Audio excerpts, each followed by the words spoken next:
পরোক্ষ কার্য হন্তারা প্রত্যক্ষ প্রিয় পাদুন ভজতে তাদৃশং মিত্রং বিষ কুম্ভং পরোক্ষ মুখ।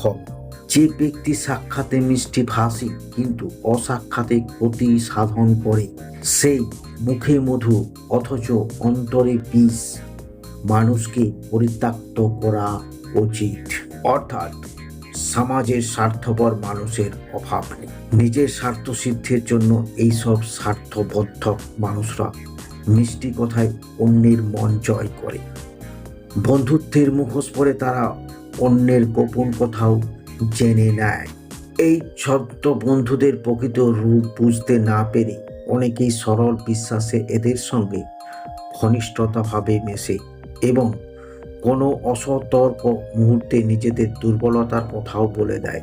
ফলে এই সব ছদ্ম বন্ধুরা সুযোগ বুঝে অনির্দিষ্ট সাধন করে এবং আড়াল থেকে অন্যের অভিলালিত কাজে বাধা সৃষ্টি করে। কলসির ওপর দুধ এবং ভেতরে তীব্র বিষ থাকলে যেমন ধরা যায় না, অথচ সেই দুধ পান করলে যেমন মৃত্যু ঘটে, এই ছদ্মবেশী বন্ধুরাও তেমনি।